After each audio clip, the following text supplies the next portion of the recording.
Geleend onderwijsgeld. Ja, daar maak ik me wel zorgen over.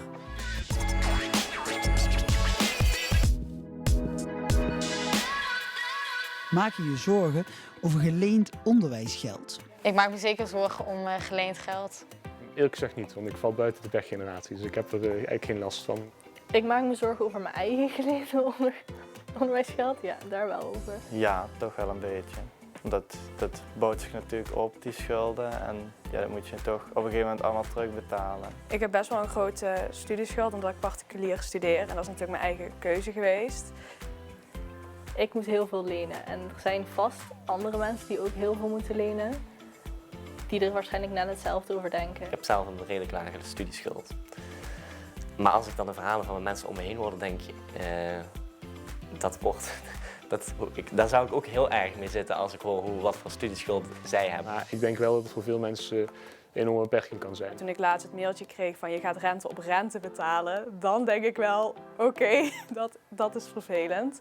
Dus ja, ik maak me daar wel een beetje zorgen over. Ja. Ik vind het nogal onrelaxed om dan eindelijk de echte wereld, zoals mensen het dan zeggen, in te gaan en echt te gaan werken. En dat je dan eerst aan het werken bent om die schuld af te betalen. Dat is sowieso een groot bedrag zonder de rente. En het is niet dat ik zonder rente hoef te betalen, maar ja, alle kleine beetjes helpen toch wel. Maken we onze studiekeuze niet al op een te vroege leeftijd? Ik denk niet dat we per se de studiekeuze te vroeg maken. Maar ik denk wel dat er wat minder druk op mag liggen. Ik denk van wel. Want je merkt ook dat heel veel leerlingen, waaronder ik zelf ook, dan een keuze invullen. En dan eigenlijk al richting het einde erachter komen dat het een hele andere keuze wordt. Voor mij persoonlijk was dat niet te vroeg, maar ik ken wel heel veel mensen waarvoor dat wel te vroeg is. Ik denk dat heel veel mensen gewoon echt nog niet weten wat ze willen doen op hun 18e, op hun 16e, op hun 21e soms zelfs. Wat ik nu vaak nog hoor is dat mensen echt commentaar krijgen als ze nog niet weten wat ze willen doen. Omdat ze echt door ouders onder druk worden gezet. En ik vind dat dat wel echt een stuk minder mag. Dus de druk mag er wel meer van af. Nou, ik vind eigenlijk wel dat het vroeger kan. Al is dat verschilt dat ook heel erg per persoon.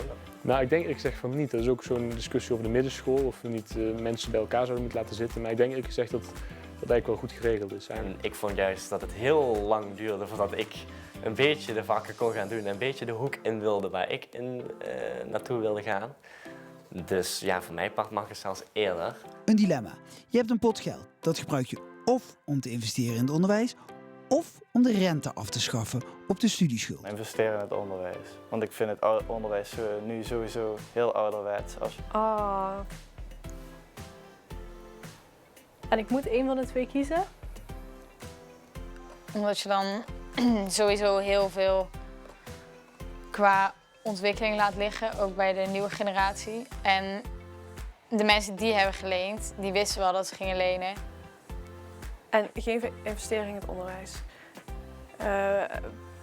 Ik denk namelijk dat dat hele studieplan, het leenstelsel, dat heeft misschien toch veel grotere gevolgen dan we van tevoren, laten we zeggen, van tevoren hadden bedacht. Nou, uiteindelijk denk ik toch dat ik dan ga zeggen voor de studenten af te betalen, omdat ik denk, er zit ook best wel wat geld in het onderwijs. Dan zou ik wel degelijk het geld investeren in onderwijs. En niet aan de pechgeneratie doneren, zo gezegd. Die studenten die met enorme schulden heb ik veel minder snel kans op een huurwoning of op zoveel dingen.